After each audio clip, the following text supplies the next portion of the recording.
Hey guys, so I just want to start out by reading what I put in the description.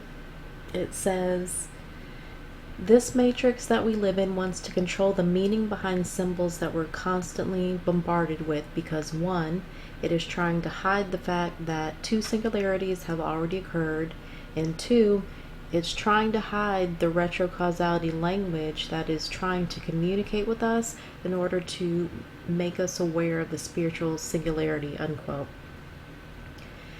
And I'll get to the singularity and retrocausality stuff after we cover symbolism and archetypes. But I think we can all agree that this matrix uses a lot of symbolism to try to make the masses think a certain way. And I think that's because they know how powerful symbolism and archetypes really are. They know that their symbolism is a means to try to invert different archetypes in order to condition people. Basically, they're fully aware that the symbolism of archetypes is an actual language that's rooted in consciousness. I mean, all language is rooted in consciousness because consciousness is where the language comes from. And we wouldn't even be able to communicate or exchange any information without consciousness. Ultimately, they want to dominate the collective consciousness, and controlling the communication or meaning behind different symbols is one way that they do that. So from a young age, we're taught that words carry bits of information that help us define what we've been told is the external world. So there's layers and layers of conditioning that our mind has gone through since we were kids. What we've been conditioned to think is the external world is actually the collective consciousness. But that's a whole nother video. For the purposes of this video, we'll just assume that there's an external world that exists somewhere out there that's at least semi-independent from consciousness, even though that's not the case, and there is no world somewhere out there that exists independent from an observer, whether we're talking about the individual or collective consciousness. And that idea isn't like woo-woo stuff. I know some people think it's woo-woo to use the term collective consciousness.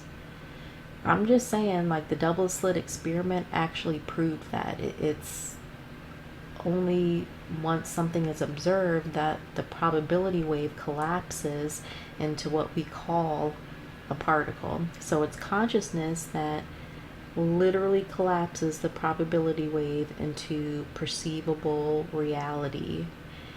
And I think this is true for both the collective consciousness and individual consciousness. And just because humans call it a particle or matter, that doesn't mean it's not consciousness at a root level. But I think this matrix is well aware of just how powerful our consciousness is. That's why they like to use all this negative symbolism in the media and with their brand names. And really, symbols are just a container or unit of data that's used to deliver information. That's what all symbols, metaphors, and archetypes are. They're like words or a form of language that allows information to be communicated. Now, the difference between symbols, metaphors, and archetypes is the amount of information that it can hold. So, for example, a single word carries a relatively small amount of information. One step up from that is a sentence that carries more information than a single word. And then another step up from that would be like a paragraph. So a paragraph's potential to communicate something far outweighs a single word or sentence. Now, what's unique about symbols, archetypes, and metaphors is they all contain a huge amount of condensed information. So if we let it, and that's only if we choose to surrender our free will and critical thinking skills and let it, it can be used as a shortcut way to brainwash people. And the media and different companies, they know that. And what they like to do is attach their own lower level meaning to a symbol, then expose our consciousness to it over and over and over again. It's a form of conditioning that's based on reinforcement. Most of us have been exposed to this kind of reinforcement for decades, day in and day out. I forget who said it, but there's like this one saying about it's not so much how believable a lie is, but it's how much you tell the lie over and over again to make it seem like the truth. I think there is something to that, because by itself, a symbol is just an image or a phrase or some words. It's the meaning one agrees to assign to it that gives it momentum. So it's kind of like a hijacking of our free will by hijacking the meaning behind different symbols.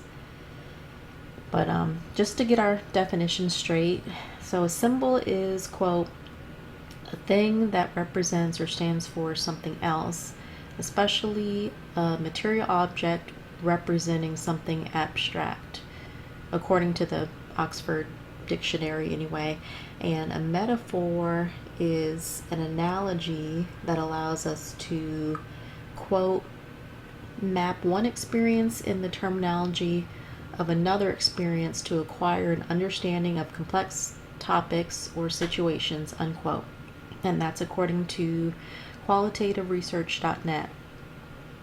Now, even though metaphors, archetypes, and symbols carry a lot of condensed information compared to each other, especially symbols versus archetypes, the amount of information both carry varies greatly. So in terms of the amount of information that it can hold, I would say symbols hold a smaller unit of information or data than archetypes. And you could think of symbols as the letters and words that form a sentence. And again, I'm just talking about the volume of information that it contains, not necessarily the quality. Now, I think archetypes are a step up from symbols in terms of the amount of information they can hold. You could think of archetypes as paragraphs of information that form a story instead of just a single sentence. And the reason I keep talking about the amount of information something can hold is because if we can decode an archetype, then information decoded in it is so much greater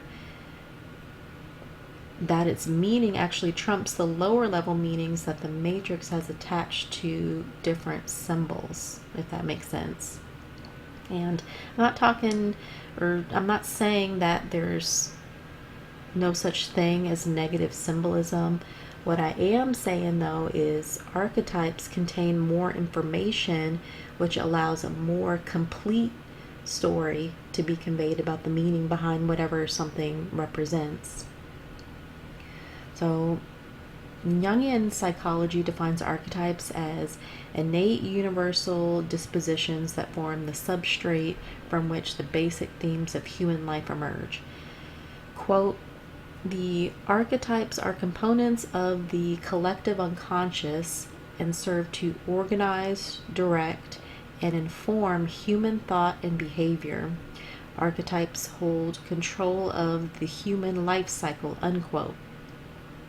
So I just thought it was interesting that there's actually a branch of psychology that's been exploring the significance of archetypes.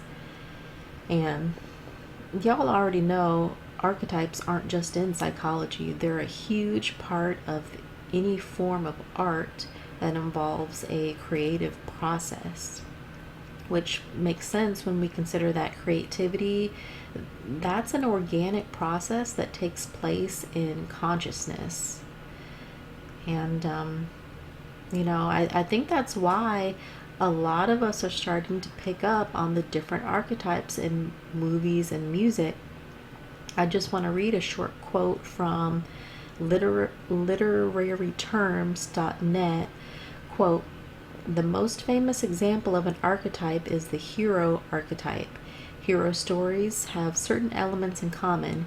Heroes generally start out in ordinary circumstances, are called to adventure, and in the end must confront their darkest fear in a conflict that deeply transforms the hero," unquote.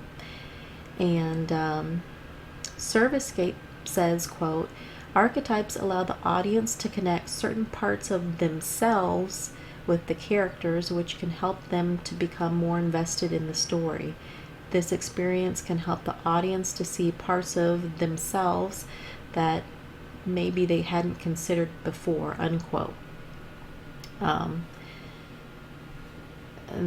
that goes back to the whole thing I've been saying in past videos about using the archetypes in the retrocausality language to serve as a reflection of your spiritual evolution.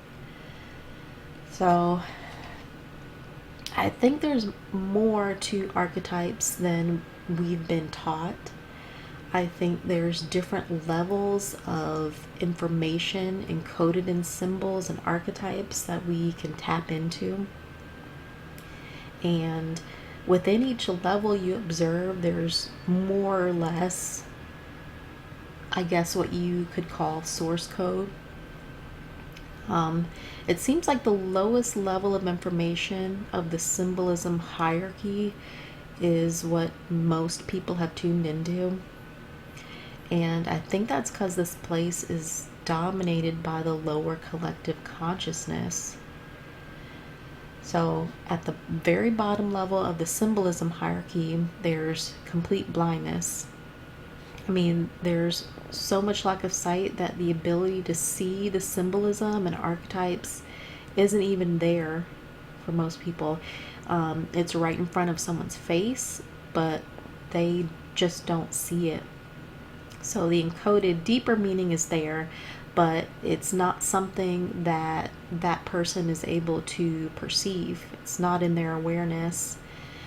At this level, the only meaning that a person taps into is the surface meaning they've been conditioned to think is objective truth.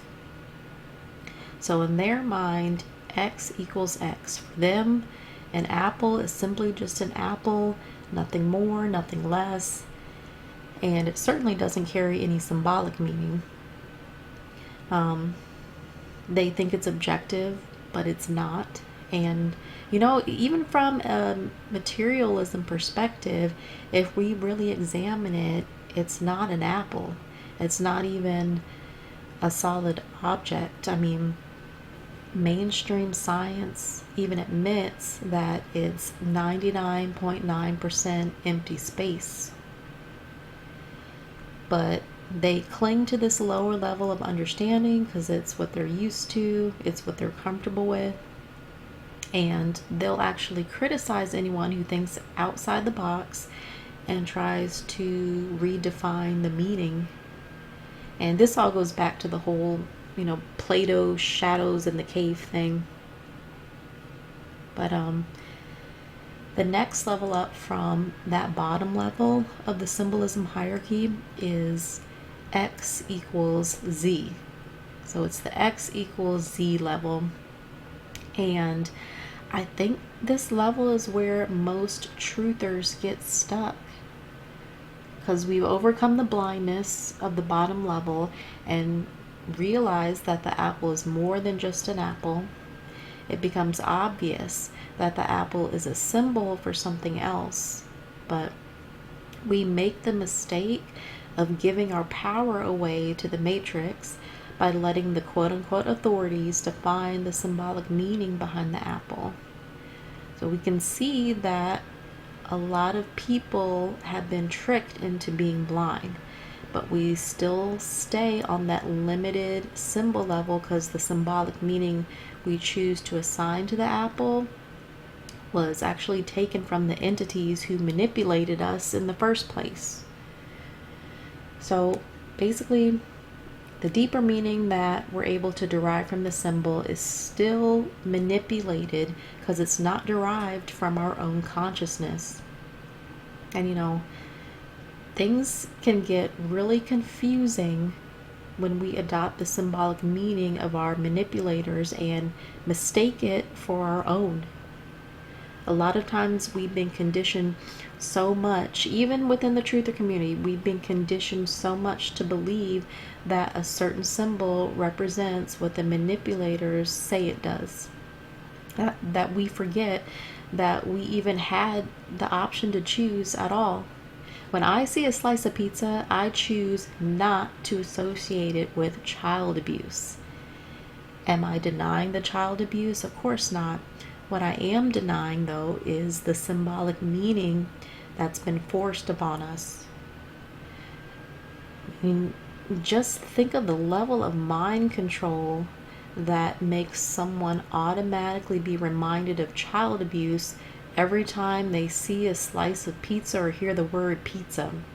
Why would anyone want to be controlled that way? It's the same thing with people who say that all butterflies represent MK Ultra. I mean, maybe for that person, they can choose to use their free will to make that association, but I'm also allowed to use my free will to choose the symbolic meaning behind a butterfly. And I choose to see butterflies as a representation of beauty and transformation. And I'm going to talk about that in another video, because butterflies for me has a really special meaning for me that goes back to when I was a teenager. But I'll talk about that in another video. See, this level of symbolic hierarchy can get, for lack of a better term, dangerous when a person's symbolic meaning gets solidified as an objective truth that's rooted in fear-based concepts. And the only reason I use the word dangerous is because you can literally scare the shit out of yourself if you attach enough meaning to fear-based symbolism. I mean, it's your choice if you choose to do that, but at the end of the day, how productive is that really when it comes to using your time to connect with God? See, all symbols, metaphors, and archetypes were meant to be a reflection of your own consciousness, and at a deeper level, that reflection was meant to provide you with knowledge about the evolution of your soul or your spiritual journey. I repeat, all symbols, metaphors, and archetypes were meant to be a reflection of your own consciousness, and on a deeper level, that reflection was meant to inform you about the evolution of your soul or spiritual journey. That is why they have hijacked all these symbols by attaching their meaning to it. It's kind of like having a dream that's full of all kinds of elaborate symbolism, and this dream carries a lot of significance for you because it's close to your heart. But instead of going within yourself to explore what each dream symbol means, you decide to get all your symbolic definitions from this mean psychotic guy up the road who claims to be an expert on dream symbolism. So you end up relying on that guy to define the meaning of your own dream instead of relying on yourself, the one who actually had the dream. So going back to the apple example, someone operating on this level of information now knows for sure that the apple holds a deeper meaning, but they gave away their own authority to define its meaning and let others dictate to them that all apples are a symbol of pure evil, because for them, apples only represent the forbidden fruit that tempted Adam and Eve. And I already know people are gonna give me grief for using a Bible example, but please just bear with me. I'm not speaking in literal terms. I'm just using this as an example. But the next level up on the symbol hierarchy is the level where information derived from symbols is more subjective and based on the reflection of the evolution of your own consciousness. And I think this level is actually more organic, just because it seems closer to God or source, since our consciousness is actually a teeny tiny fractal of God.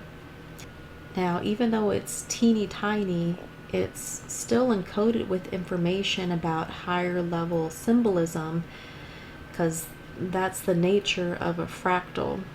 It carries the whole within itself.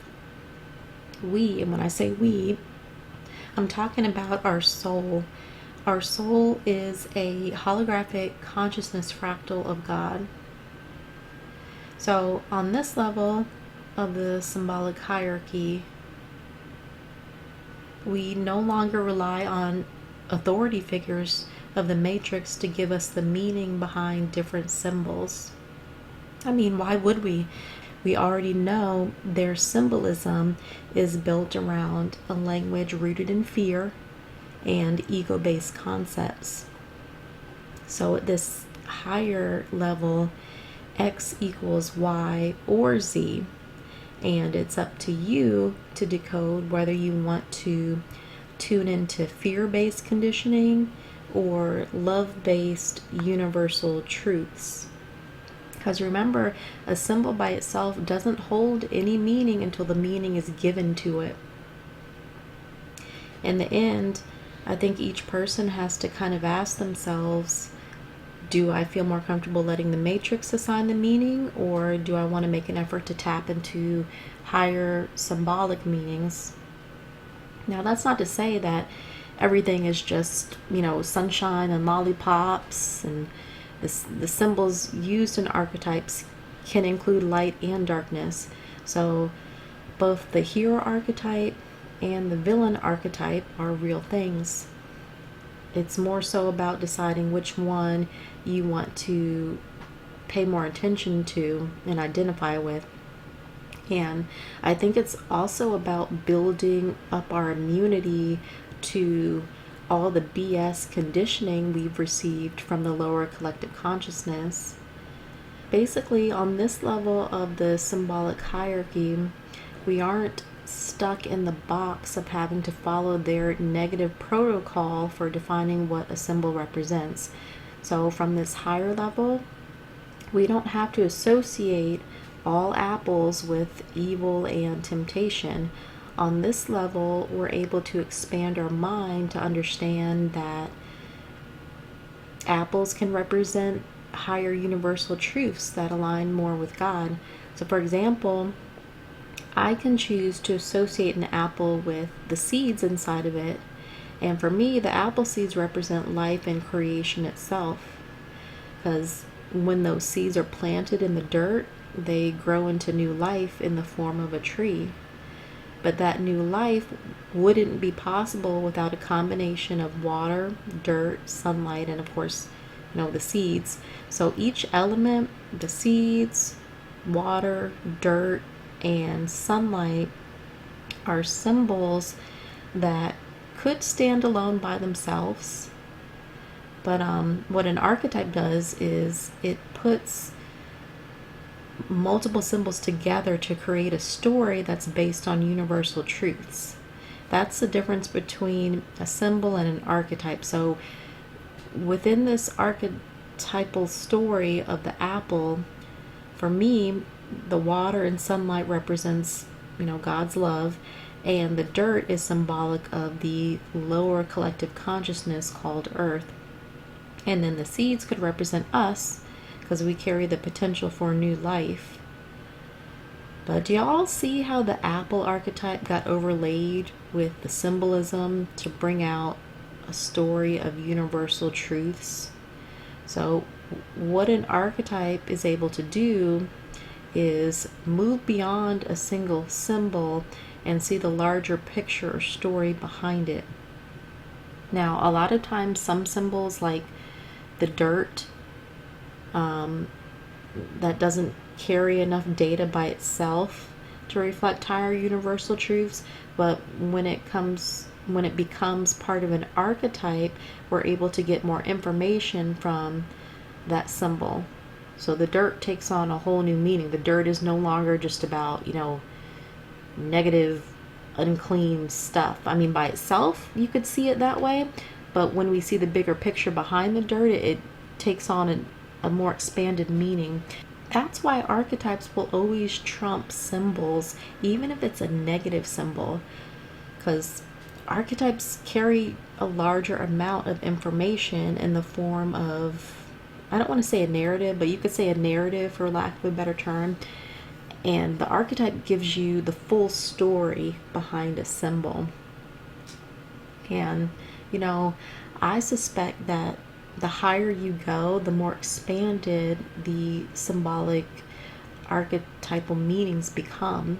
So I'm willing to bet that there's probably higher levels of information on the symbolic hierarchy where, I don't know, X equals 1, 2, T, smiley face, infinity, and so on. I mean, who knows how far universal truth goes on for. It probably goes on for eternity.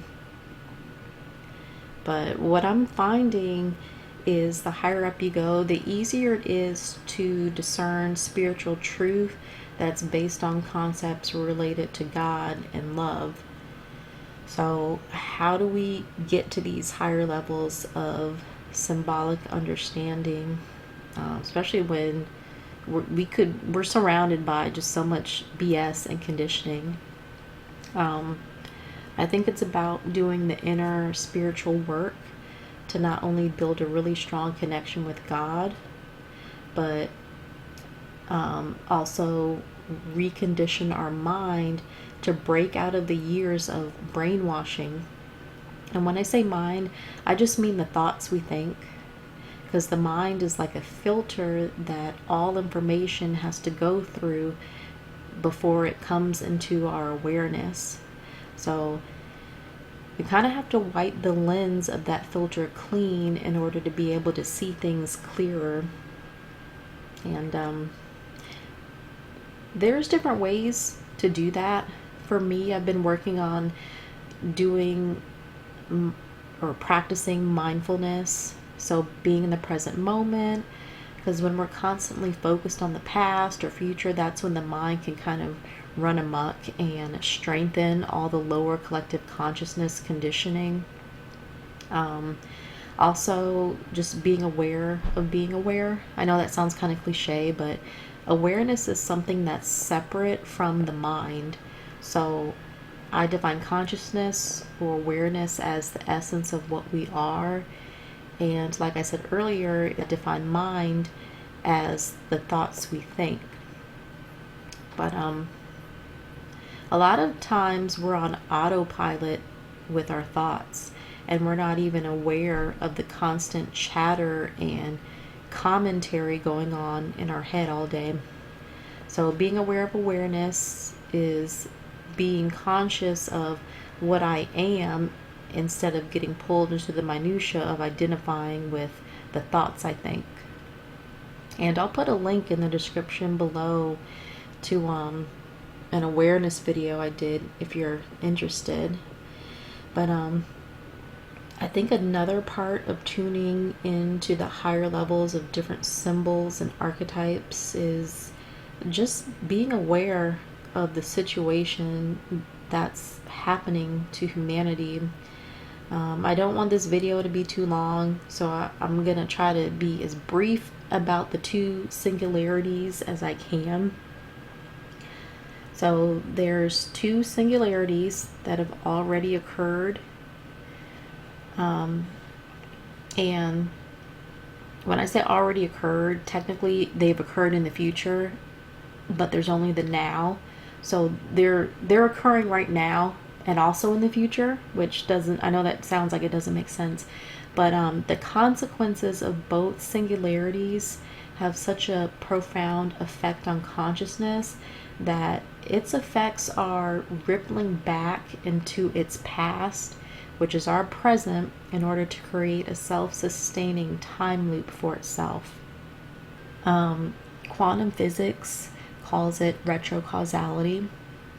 So even though from our perspective the singularities happen in the future, both of them are having an effect on all of us right now, which makes sense when we consider that from a spiritual perspective, time is an illusion and there is only God's now.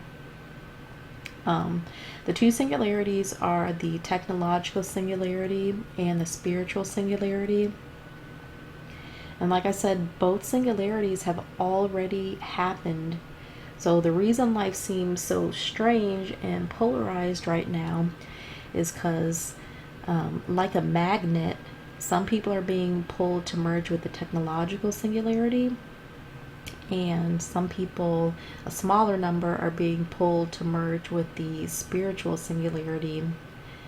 Now, the people who merge with the technological singularity will have their DNA be controlled by the nanotech in the chemtrails and the CB-vax.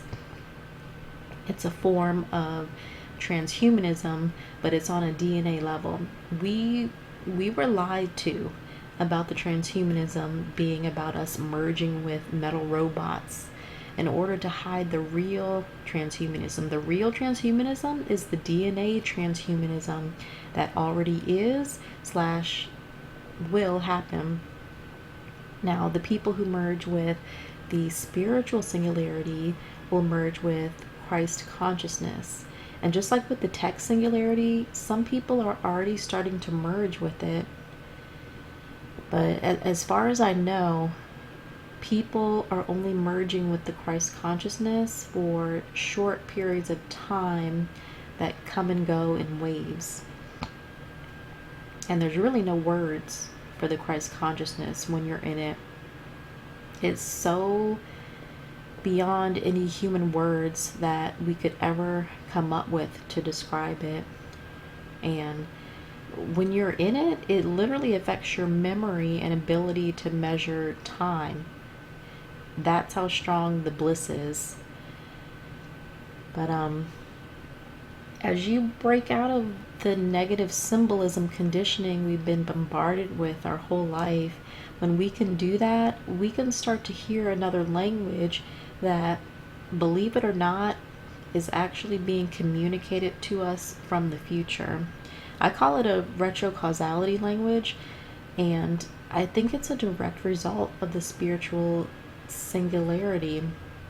And what I'm finding is the more we continue to get pulled toward that singularity, the easier it is to tune into the communication. And I know that sounds like a little batshit crazy, but I've heard it, and other people in the community are hearing the retrocausality language too. Like it's an actual language that you can hear with your ears. And what's so amazing is it uses your own consciousness, or like the level of your own spiritual evolution, to reflect a message back to you. And don't just take my word for it. Please do the exercise I'm going to play at the end of this video so you can see it for yourself. But yeah, it's an advanced, intelligent language that uses many different means to communicate. So it can be heard in movies and music. It can also even use objects to communicate. Synchronicities and music seem to be a really big part of the retrocausality language, though. And I think that's because when it comes to music, it can use different archetypes and symbols easily without having to depend on using proper grammar, which makes a lot of sense when we remember that God and Christ consciousness are way beyond any words that we could ever come up with.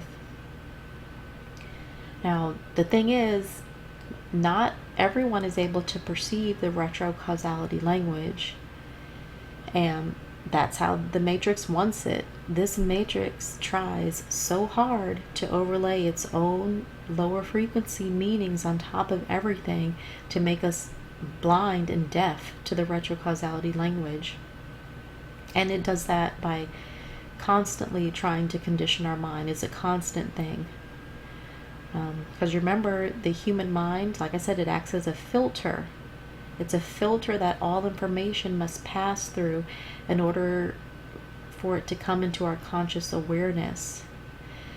Now, if we close our mind to the idea that it's possible to hear the retrocausality language, then we won't hear it. See, the retrocausality language of the spiritual singularity will never violate anyone's free will and force someone to hear the communication. And if you give away your free will to the Matrix and surrender it to the Matrix, it's going to make it really hard to keep an open mind. Another thing that can block our ability to decode the retrocausality messages is being in a bad mood or being distracted by negative thoughts. But I want to play a song for you guys that has some really strong retrocausality language transmissions in it. So the song opens with the line, quote, "once in morning contemplation," unquote. Almost instantly, that sentence got transformed into two, within representing going within yourself to connect with your God center instead of focusing on the external material world, and morning being a root archetype for a time of spiritual awakening. And the words "wake up" are in this song too, which is, that's also a really common archetype you'll hear in songs that has to do with the same root archetype about a time of spiritual awakening. Because think about it, when you wake up in the morning, your mind is no longer asleep, aka blind, to the spiritual singularity. Also, just like in my other video, I'm just going to put a disclaimer out there. Please don't leave me a comment talking about how morning, morning, actually means morning, mouring. That form of morning has nothing to do with the loving God of the spiritual singularity. And what I found is that if someone's frame of mind is focused on the material world, then a lot of times that person's going to assume the song is about lower frequency things. But when you start to feel the pull of the spiritual singularity, when you become conscious of it, trust me, you'll hear the higher messages and understand the higher symbolism. Now, I'm not going to decode the whole song, but there's a repeating line in this song that says, quote, "it's going to come down on me," unquote. Now, if you're focused on the lower level of the symbolism hierarchy, then that line could be taken to mean something negative coming down on you and weighing you down. But if you go up a level on the symbolism hierarchy, the line stands out for me, because I can only speak for myself. It stands out for me as an archetype about God's love or Christ consciousness literally pouring down on me from the higher spiritual realm.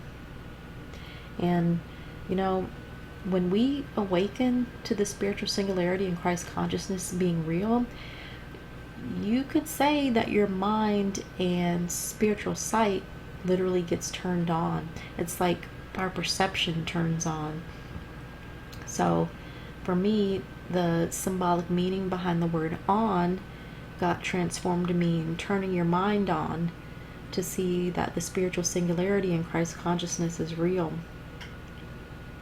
And just like the song in my last video, the meaning of down in this song also got changed to mean God's love falling down from the higher spiritual realm to enter your heart.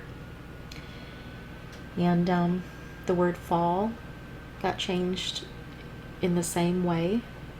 And you know, it's funny because the line right before that one says, quote, "But I told you then and I'll tell you now," which is essentially a reference to the higher place or state of consciousness we were in before we were born on this earth and fell into a state of amnesia.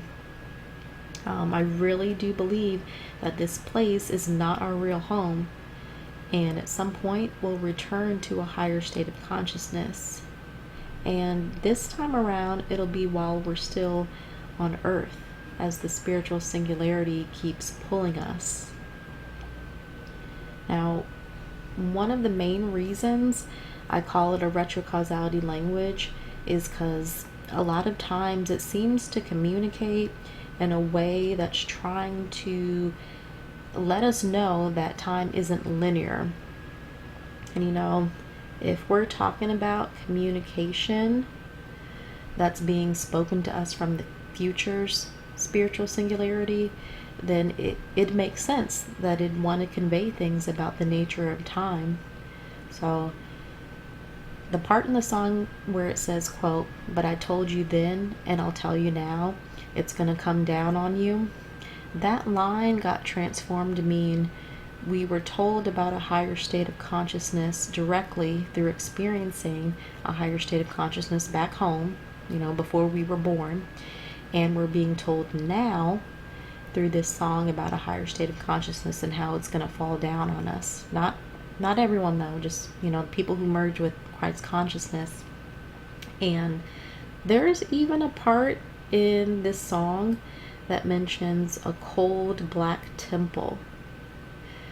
I think that cold black temple is symbolic of what this place is. What humans have labeled as Earth is actually the collective consciousness that's been dominated by a lower state of consciousness. It's void of Christ consciousness. So much so that we think of Christ consciousness as like this unattainable exotic state. But where we lived before we were born, Christ consciousness was considered the normal state. It's just that we don't remember that down here in this cold black temple called Earth.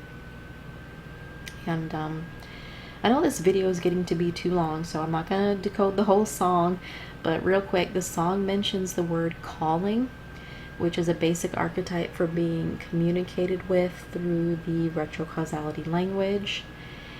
And you know, a lot of us do feel like we're being called. It's just an inner knowing. In this song, the homophone sense, S-I-N-C-E, took on an additional meaning of sense, S-E-N-S-E, as in sensing or picking up on something. And then, of course, the homophone sun, S-U-N, got changed to son, S-O-N, to represent a child of God. It could also represent Jesus, depending on your frame of mind. The last thing I want to decode before I play the song are the words streams and spring. Now, just like the word fall in this song, spring could also be seen as a reference to the seasons, which is a really accurate metaphor for our emotional state or state of consciousness. But for whatever reason on this song, the spring archetype seemed to stick out more as a reference to an actual body of water. And I'm not gonna go too deep into detail now, but in my other videos I talk about how bodies of water are a reference to the consciousness arc. So like rivers, the ocean, even sailing or ships, they seem to stand out as consciousness arc references. And if you're not familiar with the consciousness arc, I'll put a link in the description below to a video on it. But like I always say, I'm just speaking for myself, because remember, the language uses archetypes as a reflection of your own spiritual evolution. That's why two people can hear the same exact song and get different meanings. And keep in mind too, the retrocausality language, it's trying to describe the indescribable.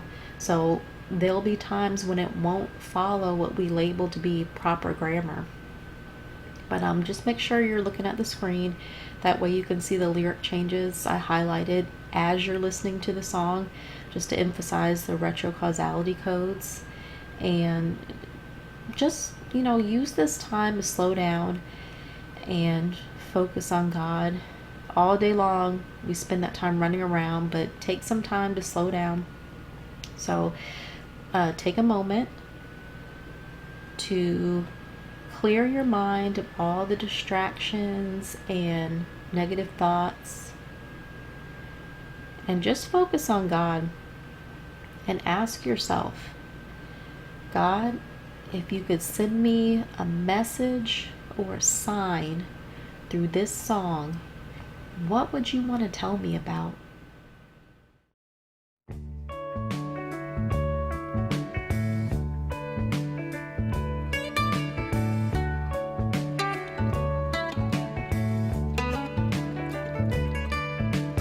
Once in morning contemplation, soft rain conversation,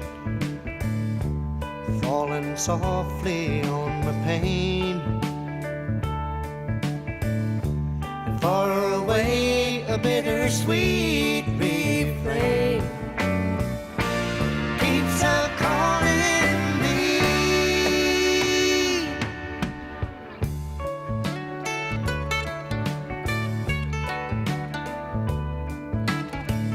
It was in the early spring, hills alive with rushing streams, your picture hanging on my wall. Same expression since last fall. It keeps a haunting me, yeah. It's gonna come down on me.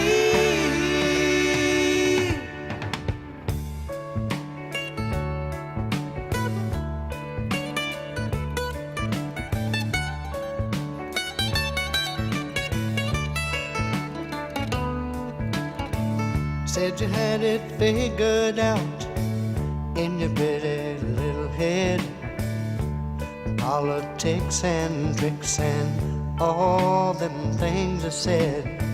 But I told you then, and I tell you now, it's gonna come down on you. It's gonna come down on you.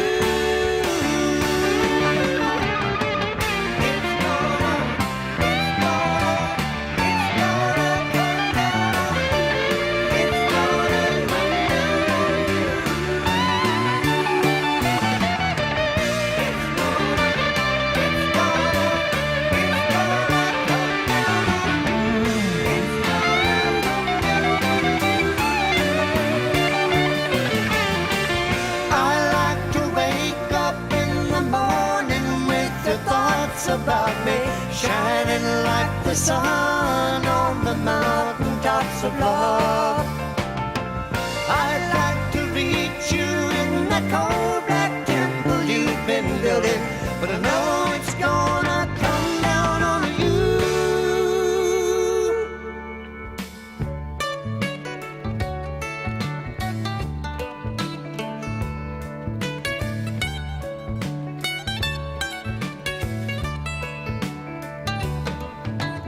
Once in morning contemplation, soft rain conversation,